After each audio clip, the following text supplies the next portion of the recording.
नमस्कार, उत्तराखंड न्यूज में आपका स्वागत है। मैं हूं माधवी पांडे आपके साथ। उत्तराखंड में निकाय चुनाव के लिए जोर शोर से प्रचार प्रसार चल रहा है। इसके साथ साथ राजनीतिक दलों के एक दूसरे पर आरोप प्रत्यारोप भी चल रहे हैं। भाजपा के प्रदेश प्रवक्ता हनी पाठक ने कहा कि कांग्रेस जिस जगह थी उसको भाजपा वही देख रही है, अपनों से लड़ती हुई गुटों में बटी हुई। उन्होंने कहा कि आज कांग्रेस की स्थिति वो हो गई है कि लालटेन से ढूंढने पर भी उनके कार्यकर्ता हाथ नहीं आ रहे हैं। वहीं इस पर पलटवार करते हुए कांग्रेस के प्रदेश प्रवक्ता ने कहा कि भाजपा को अपने परिवार में देखना चाहिए। कांग्रेस के सभी नेता पूरे जोर शोर से एकजुटता से निकाय चुनाव के प्रचार में लगे हैं और निकायों में कांग्रेस का परचम लहराएगा। जनता पार्टी के नेताओं को अपने गिरेबान में झांकने की आवश्यकता है और भारतीय जनता पार्टी में पूर्व मुख्यमंत्री और वर्तमान मुख्यमंत्री के बीच जो नूरा कुश्ती चल रही है, भाजपा का महानगर संगठन और जिस तरीके से प्रत्याशी का संगठन आपस में बटा हुआ है, ये किसी से छुपा हुआ नहीं है। भारतीय जनता पार्टी अभी तक बता दीजिए आप पूरे मेयर के चुनाव में कहीं एकजुट नजर आई हो। कांग्रेस पार्टी प्रतिदिन अपना कार्यक्रम जारी कर रही है। हमने जितने स्टार प्रचारक घोषित किए हैं, जितने हमारे वरिष्ठ नेता हैं, लगातार आपको वार्डों में चुनाव प्रचार करते हुए मिल जाएंगे। कांग्रेस जिस जगह थी हम उसको वहीं देख रहे हैं, गुटों में बटी हुई, अपनों से लड़ती हुई, एकदम हताश निराश, जनता के बीच में कहीं दिखाई नहीं देने वाली। लालटेन लेके एक बार बयान चला था हरीश रावत जी का कि वो केदारनाथ में देखने जा रहे हैं। आज वो समय आया है कि वो लालटेन लेके अपने कार्यकर्ताओं को नहीं ढूंढ पा रहे हैं, वो लालटेन लेकर अपनी चीजों को नहीं संभाल के देख पा रहे हैं। तो ये सभी दिग्गज जो आपस में गुटों में बट गए हैं, अपनों से ही लड़ रहे हैं, वर्चस्व की लड़ाई लड़ रहे हैं, तो ये उसी में पूरी तरीके से व्यस्त है। उनको जनता से ना कभी पहले कभी कोई सरोकार था, ना अब है। निकाय चुनाव में इस समय उत्तराखंड में चल रहे हैं, जिसके चलते बीजेपी के प्रत्याशी मैदान में हैं। वहीं आज जनता का मनोबल बढ़ाने के लिए विकासनगर और सेलाकुई में उत्तराखंड मुख्यमंत्री पुष्कर सिंह धामी पहुंचे, जहां उन्होंने रोड शो में भाग लेते हुए जनता को संबोधन के दौरान कहा कि सेलाकुई में एक बड़ा मामला जो कि शीशम बड़ा कूड़ा घर का है, उसको जल्द ही यहां से हटाया जाएगा। जितनी भी समस्या क्षेत्र में देखी जा रही हैं, उनका जल्द निस्तारण किया जाएगा। सासपुर क्षेत्रीय विधायक सहदेव सिंह पुंडीर ने भी जनता से अपील करते हुए कहा कि हर समस्या का जल्द ही निस्तारण किया जाएगा। मिलते ही उस समस्या का समाधान होगा और नगर पंचायत पहली बार बनी है, यहाँ ट्रिपल इंजन लगेगा, तो बहुत सारे काम जो पिछले सालों में नहीं हो पाए वो सब काम होंगे। तेजी से विकास आगे बढ़ेगा, 3 गुना तेजी से आगे काम होगा। कहीं ये भी चुनावी जुमला तो नहीं है? देखिए, हम लोग जुमलों पर विश्वास नहीं करते हैं, हम लोग जुमले नहीं बुनते हैं।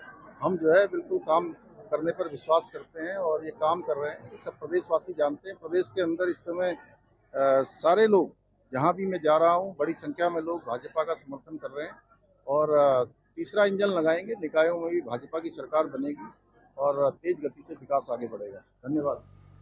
नगर निकाय चुनाव के बीच हरिद्वार में भाजपा के उन कार्यकर्ताओं को पार्टी ने बड़ा झटका दिया है जो पार्टी के अधिकृत प्रत्याशी के खिलाफ चुनाव लड़ रहे थे या अपने किसी परिजन को चुनाव लड़वा रहे थे। भाजपा ने ऐसे कुल 22 लोगों को पार्टी से बाहर का रास्ता दिखा दिया है। भाजपा जिला अध्यक्ष संदीप गोयल ने नगर निगम हरिद्वार, नगर पालिका शिवालिक नगर और नगर पालिका लक्सर में बागी होकर चुनाव लड़ रहे 22 लोगों को 6 साल के लिए पार्टी से निकाले जाने के आदेश जारी किए हैं। जिला अध्यक्ष संदीप गोयल का कहना है कि भाजपा अनुशासित राजनीतिक दल है। जो भी पदाधिकारी और कार्यकर्ता पार्टी के अधिकृत प्रत्याशी के खिलाफ चुनाव लड़ रहे हैं, उनके खिलाफ कार्यवाही की गई है। साथ ही उन्होंने अन्य कार्यकर्ताओं से भी पार्टी के प्रति समर्पित भाव से काम करने की अपील की है। के खिलाफ होकर जो हमारे कार्यकर्ता चुनाव लड़ रहे थे, उनको आज हमने निष्कासन की कार्रवाई की है। आज हमने हरिद्वार नगर निगम में 10 हमारे ऐसे अधिकृत प्रत्याशियों के खिलाफ जो चुनाव लड़ रहे हैं उनके खिलाफ कार्रवाई की है। शिवालिक नगर में 6 लोगों के खिलाफ कार्रवाई की है और इसी तरह से लक्सर नगर पालिका में भी हमने कुछ प्रत्याशियों के खिलाफ, जो हमारे अधिकृत प्रत्याशियों के खिलाफ चुनाव लड़ रहे थे, उनके खिलाफ कार्रवाई की है। कि पार्टी के अनुशासन में रहकर ही हमको पार्टी का काम करना चाहिए। जब हम किसी एक दल के प्रति प्रतिबद्ध होकर काम करना चाहते हैं तो निश्चित रूप से पार्टी की भी अपेक्षा रहती है कि वो कार्यकर्ता अनुशासित भाव से पार्टी के प्रति जब चुनाव आता है तो समर्पण भाव से काम करें। हरिद्वार के जगजीतपुर स्थित राजकीय मेडिकल कॉलेज को पीपीपी मोड यानी पब्लिक पार्टनरशिप मोड पर दिए जाने का मुद्दा गर्मा गया है। यूथ कांग्रेस के कार्यकर्ताओं ने मेडिकल कॉलेज पर पहुंचकर जोरदार प्रदर्शन किया। आक्रामक प्रदर्शन के दौरान यूथ कांग्रेस के कार्यकर्ता जगजीतपुर चौकी पर इकट्ठा हुए और पुलिस की बैरिकेडिंग तोड़कर मेडिकल कॉलेज की तरफ बढ़े और कॉलेज के गेट तक पहुंच गए। मौके पर पहले से तैनात पुलिस फोर्स प्रदर्शनकारियों को रोकने में नाकाम रही। कांग्रेस के कार्यकर्ताओं ने सरकार के खिलाफ जमकर नारेबाजी की और जनता को ठगने का आरोप भी लगाया। यूथ कांग्रेस के विरोध प्रदर्शन में चुनावी आचार संहिता की भी जमकर धज्जियां उड़ाई गई। कांग्रेस विधायक रवि बहादुर भी यूथ कांग्रेस के विरोध प्रदर्शन में शामिल थे। ऐसी क्या मुसीबत आ गई थी कि आपने नगर निगम की करोड़ों रुपए की जमीन ले ली, सरकारी पैसा जो हमारी गाड़ी कमाई, जो ये टैक्स पेयर्स का पैसा है वो आपने लगा लिया।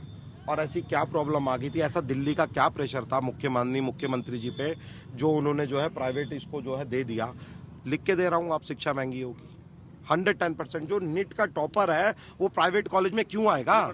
इस तक चुनाव है, चुनाव में जाएंगे, लोगों को बताने का कार्य करेंगे कि किस प्रकार इन्होंने लोगों को, हरिद्वार नगर निगम के लोगों को, इस पूरे प्रदेश के लोगों को धोखा दिया है। और 23 के बाद जैसे आचार संहिता वोटिंग काउंटिंग कंप्लीट होती है 25 को, उसके बाद हम यहाँ पे धरने प्रदर्शन तेज करेंगे। और खाली ये सड़क तक नहीं रहेगा, ये सदन में मामला उठेगा। Medical college government medical college है, यहाँ पे पीपीपी मोड के जो निर्णय है उसके विरोध में एनएसयूआई की तरफ से यहाँ पे विरोध प्रदर्शन ये करा गया था। तो हमारे द्वारा इनको समझाया गया कि आचार संहिता लागू है, 144 लगी हुई, जिसको 163 बीएनएसएस बोलते हैं। अब उनको समझाया गया, तो उसके बावजूद ये लोग यहाँ पे आए हैं। तो देखिए अब कार्रवाई की जाएगी। रुद्रपुर नगर निगम चुनाव में कांग्रेस और भाजपा के बीच आरोप प्रत्यारोप का दौर जारी है।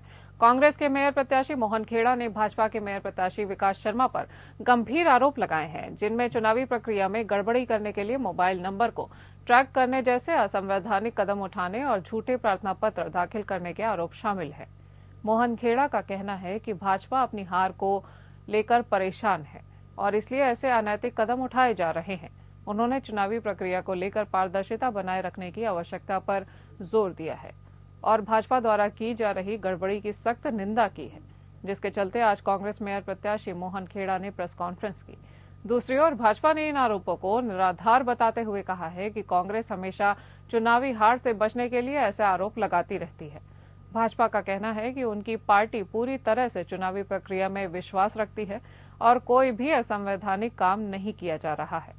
अब देखना यह है कि आगामी दिनों में इस राजनीतिक घमासान का क्या असर रुद्रपुर के नगर निगम चुनाव पर पड़ेगा और जनता किसे अपना समर्थन देगी। मामला ये मेरे प्रतिद्वंदी जो भारतीय जनता पार्टी से चुनाव लड़ रहे हैं, ये मेरे वार्ड में गए, मेरे ऊपर अनर्गल आरोप लगा रहे हैं। मैं उनसे ये कहना चाहता हूं कि कम से कम आप वहां गए तो मेरे परिवार का इतिहास तो खंगालते। आप मुझे कह रहे हैं कि जमीन, मैंने लोगों की जमीनें घेर रखी हैं। मेरा परिवार वो परिवार है, भूरा रानी में शमशान घाट की भूमि, भूरा रानी में शमशान घाट नहीं था, उसकी भूमि मेरे परिवार ने दान की है। अभी 2-3 वर्ष पूर्व मॉडल कॉलोनी में एक जमीन का टुकड़ा अभी गुरु सिंह सभा को दान स्वरूप दिया है, सिर्फ वहाँ अस्पताल बनाने के लिए।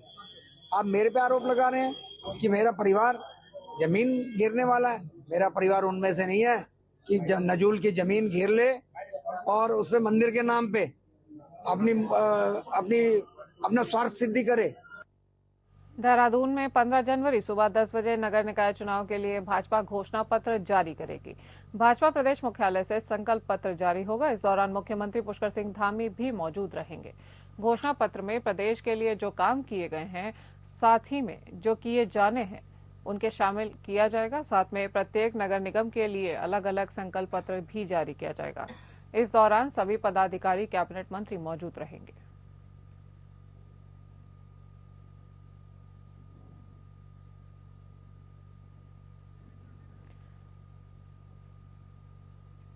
आपको बता दें कि देहरादून में 15 जनवरी सुबह 10 बजे नगर निकाय चुनाव के लिए भाजपा अपना घोषणा पत्र जारी करेगी।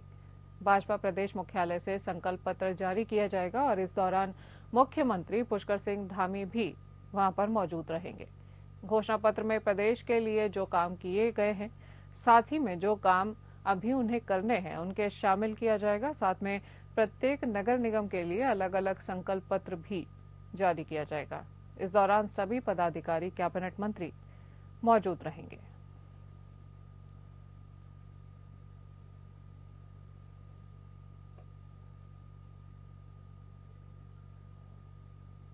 ज्यादा जानकारी के साथ हमारे संवाददाता योगेश सेमवाल फोन लाइन पर जुड़ गए हैं। योगेश जी, क्या जानकारी है आपके पास?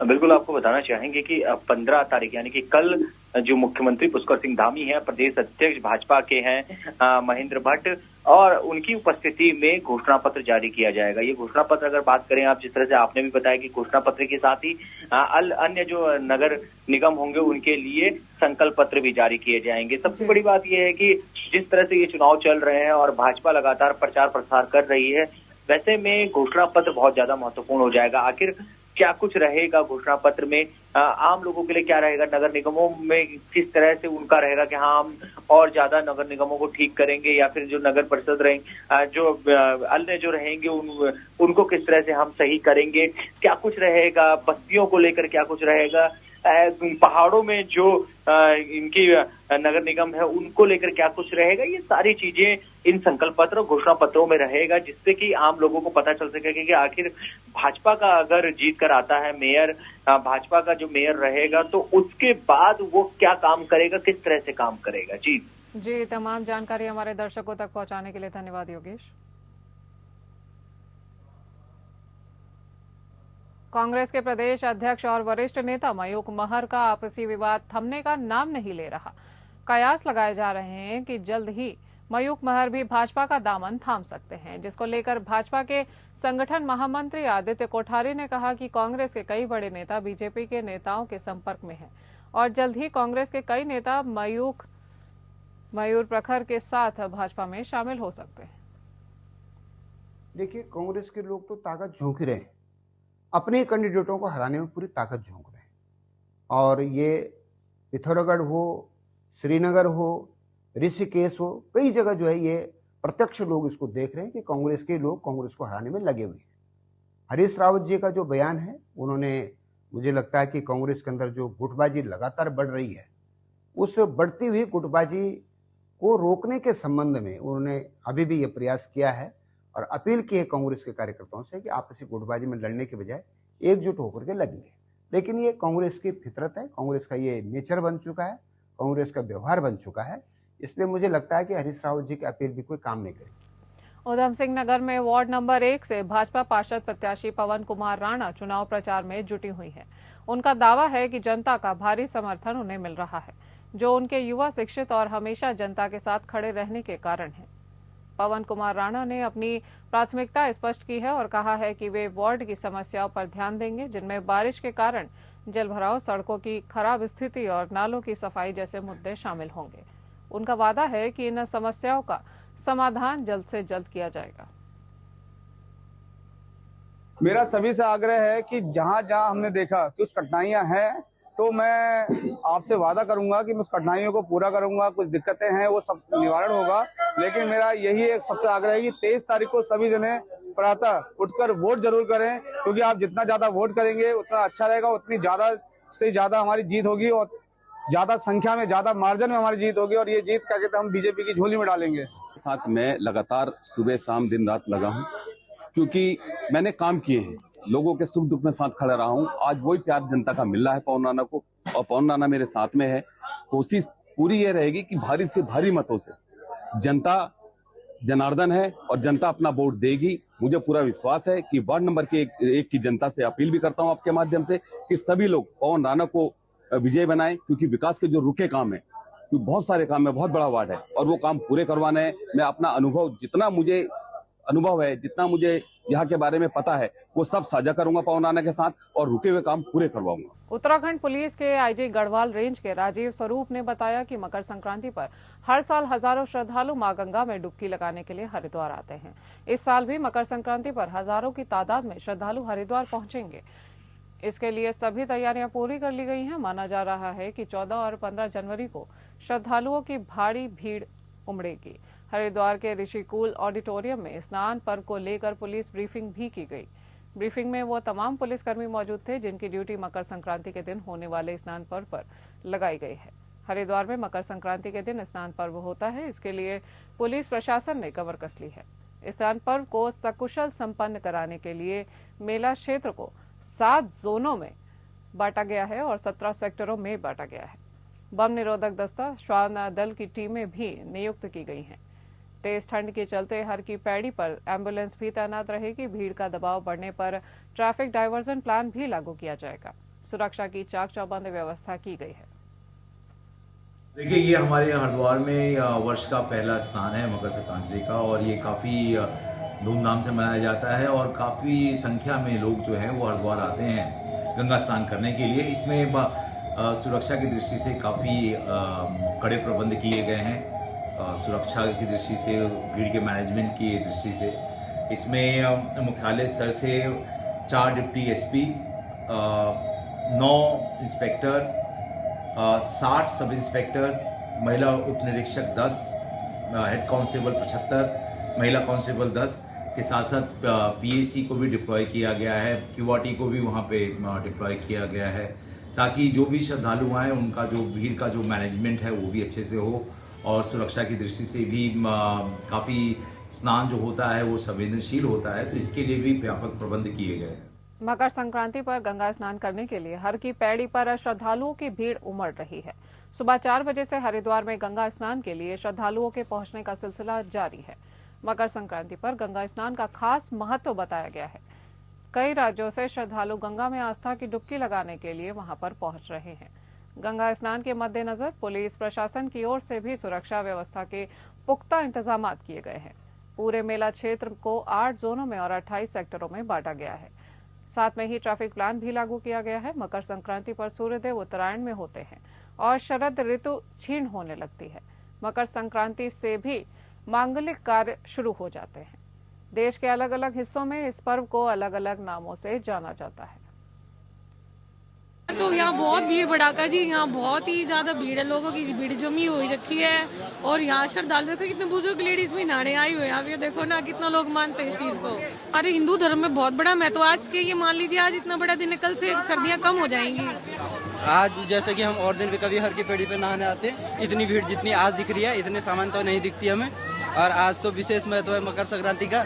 अगर कोई इलाहाबाद नहीं जा पा रहा है, प्रयाग में महाकुंभ जो चल रहा है, तो हरिद्वार में भी आके आज मकर संक्रांति पे स्नान करे तो उसी प्रकार का पुण्य उसको भी मिलेगा जिस प्रकार का कि प्रयाग में स्नान पे मिलता है। यहाँ का तो बहुत बड़ा महत्व हमारे हिंदू धर्म के लिए, तो वही बालगंगा स्नान बहुत बड़ा स्नान माना जाता है। और आज का दिन तो पता आपको मकर संक्रांति का दिन है। इस दिन तो हमारे सारे जो के काम होते हैं, ब्याह शादी सब चालू हो जाते हैं। नया काम शुरुआत करने के लिए काफी अच्छा दिन है। कुमाऊं की काशी के नाम से विख्यात बागेश्वर जिले का प्रसिद्ध ऐतिहासिक, धार्मिक, पौराणिक उत्तरायणी मेला 2025 का उद्घाटन आयुक्त कुमाऊं मंडल दीपक रावत द्वारा फीता काटकर किया गया। बाबा बागनाथ मंदिर के सरयू और गोमती तट पर ऐतिहासिक मेला कली बेगार आंदोलन की याद में हर वर्ष चलाया जाता है। उत्तरायणी मेला उद्घाटन से पूर्व स्थानीय स्कूली बच्चों और स्थानीय लोगों ने पारंपरिक वेशभूषा में बागेश्वर नगर में प्रभात फेरी और झांकी निकालकर सफल बनाया। झांकी में आर्मी बैंड ने जहां देशभक्ति का जोश भरा, तो कलाकारों व स्कूली बच्चों ने स्थानीय पारंपरिक संस्कृति के साथ ही विविध प्रांतों की संस्कृति की छटा भी बिखेरी। झांकी तहसील परिसर से शुरू होकर नुमाइश मैदान तक जाकर समाप्त हुई। ऐतिहासिक उत्तरायणी मेले का उद्घाटन करने बागेश्वर पहुंचे कुमाऊं आयुक्त दीपक रावत ने सभी मेलार्थियों से लोकल हस्तकरघा लेने का अनुरोध भी किया है। आज ये पौराणिक और ऐतिहासिक उत्तरायणी मेले का उद्घाटन माननीय आयुक्त महोदय के द्वारा किया जा रहा है यहाँ पर। और अभी आप देख रहे हैं कि बहुत अच्छा मार्च पास्ट यहाँ पे चल रहा है। और इसके बाद जो ऑफिशियली इनॉग्रेशन होगा वो 2 बजे होगा, जो कि नुमाइश खेत में होगा। और जैसा हम लोग सभी जानते हैं कि बहुत ही ऐतिहासिक और पौराणिक मेला है, जो हमारी संस्कृति को और हमारी आर्थिकी को भी जोड़ता है। और हमारे जो दूर दराज के क्षेत्र हैं वहाँ से लोग यहाँ पर आते हैं। और हैंडीक्राफ्ट का बहुत अच्छा प्रदर्शन और कपड़े और ऊनी वस्त्रों का भी यहाँ पर डिस्प्ले किया जाता है। और ये हमारी व्यापारिक एक जो सोच है उसको भी बढ़ावा देता है, अन्य लोगों को भी आपस में जोड़ता है, संस्कृति को भी आपस में जोड़ता है। पूरे बागेश्वर वालों को उत्तरायण की ढेर सारी शुभकामनाएं। और जो हमारे प्रवासी हैं उनको भी बागेश्वर उत्तरायण की बधाई देता हूँ। ये हमारे जो है वर्षों से चली हुई रिवाजा है। और जिस कुली विकार से हमें जो है एक समाज को एक आईना दिखाया था, आज इस उत्तरायणी मेले के माध्यम से हम कैसे युवाओं को, आगे आने वाली पीढ़ी को हम उसको वो दिखा सकें और वो अपने रोजगार के करें। सबसे बड़े नशे पर आप बच्चे देखो, बहुत बहुत नशे के खिलाफ बात करते हैं। मैं भगवान वागनाथ से प्रार्थना करता हूँ ये सब जो नशे के खिलाफ बात करें वो नशे रूपी बने, वो नशा खिलाफ बने करें। बागेश्वर में भी मकर संक्रांति के पावन अवसर पर सरयू और गोमती संगम तट पर स्थित मार्कंडे घाट में श्रद्धालुओं ने आस्था की डुबकी लगाई। बागेश्वर के प्रसिद्ध बागनाथ मंदिर में हर वर्ष मकर संक्रांति के पावन पर्व पर धार्मिक मेले का आयोजन हर वर्ष किया जाता है। मकर संक्रांति के दिन श्रद्धालु दूर दूर से स्नान करने बागेश्वर के मार्कंडे घाट पर इकट्ठा होते हैं। 3 दिन तक सरयू गोमती संगम पर स्नान चलता है, जिसे तिरमाधी के रूप में भी जाना जाता है। रानीखेत में किसानों के साथ कथित जालसाजी मामले पर एक प्रेस कॉन्फ्रेंस की गई है। पर्वतीय कृषक बागवान उद्यमी संगठन के सचिव दीपक करगेती ने रुद्रप्रयाग जिले के ऊखीमठ में किसानों को 4 वर्ष पूर्व नींबू के पौधों के स्थान पर जंभीरी के पौधे देकर किसानों के साथ जालसाजी का गंभीर प्रकरण सामने आया था, जिसके बाद मंत्री ने गलत पौधे देने वाली संजीवनी नर्सरी पर मुकदमे के आदेश दिए। लेकिन मिशन निदेशक ने संजीवनी नर्सरी के ही पौधे सबसे पहले आवंटित कर दिए। उसी क्रम में रानीखेत में पत्रकारों के साथ एक प्रेस वार्ता की जानकारी दी गई। बीते दिनों देहरादून स्थित संजीवनी नर्सरी सोरना डोबरी विलेज रुद्रपुर चौक देहरादून द्वारा रुद्रप्रयाग जिले के ऊखीमठ जिले में किसानों को 4 वर्ष पूर्व नींबू के पौधे के स्थान पर जंभीरी के पौधे देकर किसान के साथ जालसाजी का गंभीर प्रकरण सामने आया था, जिसकी पुष्टि रुद्रप्रयाग जिले के तत्कालीन मुख्य उद्यान अधिकारी ने निदेशालय को अपने लिखे पत्र में की थी और संजीवनी नर्सरी पर उचित कार्यवाही की मांग की थी। वहीं महीनों तक जब उद्यान अधिकारी के पत्र पर निदेशालय स्तर से कोई कार्यवाही नहीं हुई तो पर्वतीय कृषक कृषि बागवानी और उद्यमी संगठन ने इस विषय को गंभीरता से उठाया। उद्यान मंत्री गणेश जोशी ने ये कहा कि ऊखीमठ के पीड़ित किसान मानवेंद्र सिंह को अन्य किसानों के साथ संजीवनी नर्सरी द्वारा ठगी की गई है। उन्हें नर्सरी स्वामी से उचित मुआवजा दिलवाने और संजीवनी नर्सरी पर ठोस कार्यवाही नर्सरी एक्ट के तहत करने की मांग की गई थी। संगठन के सचिव दीपक करगेती ने कहा कि हमने विभाग से भ्रष्टाचार खत्म करने का संकल्प लिया है। मिशन निदेशक और आला अधिकारियों द्वारा मंत्री के आदेशों की अवहेलना किए जाने की जांच हेतु संगठन न्यायालय जाएगा और किसानों को न्याय दिलवाएगा।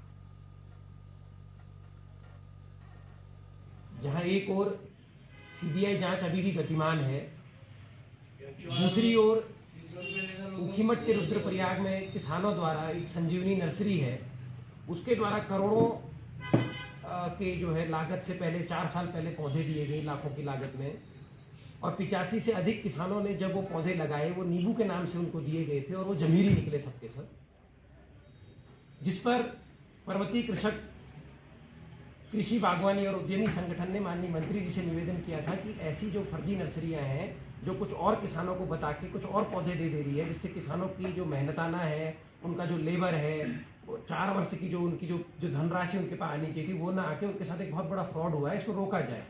मंत्री जी ने इस पर आदेशित किया था दिसंबर 14 को 2024 में कि संजीवनी नर्सरी के खिलाफ नर्सरी एक्ट के तहत मुकदमा दर्ज कराया जाए, इसके लाइसेंस को रद्द किया जाए। वनाग्नि घटनाओं को रोकने के लिए जनपद चमोली में जिला प्रशासन, वन विभाग और फायर सर्विस के संयुक्त तत्वाधान में वन पंचायत सरपंच, ग्राम प्रधान, महिला और युवक मंगल दलों को 3 दिवसीय विशेष प्रशिक्षण का समापन हो गया है। प्रशिक्षण कार्यक्रम में वनाग्नि की बढ़ती घटनाएं और उसके दुष्प्रभावों की जानकारी दी गई है। साथ ही वनाग्नि के दौरान उपयोग में आने वाले फायर सेफ्टी उपकरण, फर्स्ट एड किट और वनाग्नि सुरक्षा को लेकर मॉक ड्रिल भी किया गया। इस दौरान प्रशिक्षण कार्यक्रम में प्रतिभाग कर रहे 200 से अधिक वन पंचायत सरपंच, ग्राम प्रधान, महिला एवं युवक मंडल दलों को फायर सेफ्टी के जूते वितरित किए गए हैं। मुख्य विकास अधिकारी नंदन कुमार ने विगत वर्ष फायर सीजन में उत्कृष्ट कार्य करने पर वन पंचायत सरपंचों को स्मृति चिन्ह, शॉल और प्रशस्ति पत्र देकर सम्मानित किया। इस कार्यशाला में प्रतिभाग करने वाले लोगों को जिलाधिकारी महोदय द्वारा आपदा से ट्रैक सूट और पानी की बोतल और जूते सभी को प्रोवाइड किए जाएंगे। जो कुछ कम पड़ गए हैं तो उनका नाम और हमने फ़ोन नंबर और पता लिख लिया है, उनके घरों पे पहुंचवा दिए जाएंगे। वैसे कल 150 शूज और मतलब पहले दिन 100 और ट्रैक सूट और 200 पानी की बोतल अब तक दी जा चुकी हैं जो प्रतिभागी आए थे। और लंच की व्यवस्था विकास विभाग द्वारा की गई है और टेंट वगैरह की व्यवस्था इसका वन विभाग द्वारा, तो कोऑपरेशन से काम बहुत अच्छा हो रहा है। आज तीसरा दिन था इस कार्यक्रम का जिसमें वनाग्नि के लिए प्रशिक्षण दिया जा रहा है। जो कार्यक्रम हो रहा है वो पुलिस विभाग, फॉरेस्ट डिपार्टमेंट, हमारा ग्रामीण विभाग और जो राजस्व विभाग है इनके समन्वय में हो रहा है, जिसमें कि हमारा जो इसमें होप यही है कि जो गांव के तमाम लोग हैं उसमें कमेटियां बनाई जाएंगी ताकि जो फॉरेस्ट फायर को रोकने के लिए लोगों को जागरूक किया जाए और उनको जो निश्चित जो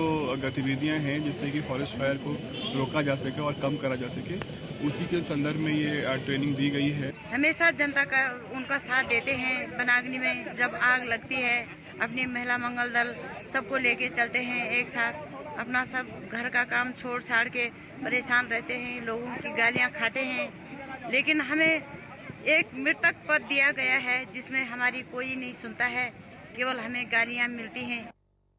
इस बुलेटिन में इतना ही। नमस्कार।